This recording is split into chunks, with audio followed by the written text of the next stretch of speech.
बोला. शेतकरी मित्रांनो नमस्कार, मी कृष्णा जंजाळ, बायोफॅक्टर प्रतिनिधी कन्नड.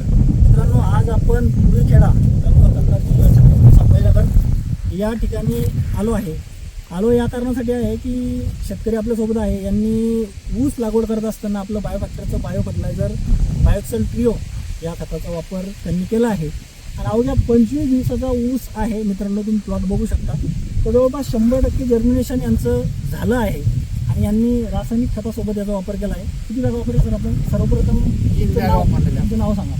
त्याला मला फोन करायला बरं, मोबाईल नंबर 94 21 67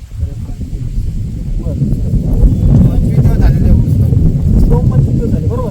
किती एकर लागवड आहे तुमची? 2 एकर. तर बायो फर्टिलायझर किती वापरलं तुम्ही? 3 जागा लावून 3 बॅग वापरल्या. त्यासोबत अजून काय खत वापरलं होतं? 20-0-13 वापरलं. 13 बरं, तर तुम्हाला या खताचा काय अनुभव आला की तुम्ही रेग्युलर जेव्हा लागवड करत होता हे खत न वापरता, तर तेव्हा मध्ये आणि आतामध्ये काय फरक जाणवतोय तुम्हाला? अनुभव भरपूर आला ना मला. उतार चांगला झाला. आपल्यासोबत अजून एक शेतकरी आहे, तुमचं नाव? सुदाम. बरं, तर तुम्ही काय सांगाल? आता तुम्ही मला बोलले होते की माझं ऊस लागवड झाली. आमचं डिपेंड 15 दिवस म्हणजे तुमचं 15 दिवस अगोदर लागवड झाली. बरं, आमचं असं उतर नाही. तुमचं असं उतार नाही आणि लागवडीच्या पद्धतीत सुद्धा काही चेंज आहे तुमचा? तुम्ही ते सांगितलं डबल टिपरून समजा आमचं. तुमचं डबल टिप्रू आहे आणि यांचं 1.5 टिप्रू आहे. तर मग यांची उतारा कमी पाहिजे होता तुमच्यापेक्षा, बरोबर? तुमचं 15 दिवस अगोदर लागवड असून सुद्धा असं जर्मिनेशन नाहीये. तर तुम्हाला या प्लॉट मध्ये येऊन काय वाटलं की खताचा रिझल्ट आहे का? हा, आता तुम्ही वापरणार का? तुम्ही काय सांगाल शेतकऱ्यांना? सांगून त्याच्या अनुभव आल्यामुळे सांगू शकतो मी शेतकऱ्याला असे वापरा. बरं, तुम्ही समाधानी आहात? समाधानी ना मी. तर मित्रांनो बघू शकता तुम्ही 2 शेतकरी आहे. त्यांचं जवळपास तुमचं किती अंतर शेत आहे?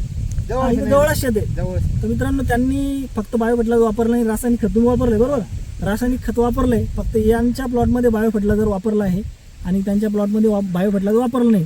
आणि त्यांची लागवड दुहेरी लागवड आहे आणि प्लस या प्लॉटपेक्षा 15 दिवस अगोदरची त्यांची लागवड आहे, परंतु जर्मिनेशन त्यांचं या पद्धतीचं झालेलं नाही आहे. तर मित्रांनो तुम्ही बघू शकता की बायो फर्टिलायझर वापरल्यानंतर जर्मिनेशनच नाही तर ऊससुद्धा चांगल्या पद्धती क्वालिटी ऊस उगवण ही या प्लॉटमध्ये झालेली आहे. तर मी शेतकरी मित्रांना हीच विनंती करेल की तुम्ही कोणत्याही पीक जर लागवड करत असाल, त्याला जर बेसल डोस टाकत असाल, तर निश्चित तुम्ही प्रति एकर 2 नाही पण 1 तरी बॅग तुम्ही प्रति एकर बायो फर्टिलायझरची कोणत्याही खतासोबत जर वापरली तर निश्चित तुम्हाला चांगले रिझल्ट पाहायला मिळणार आहे.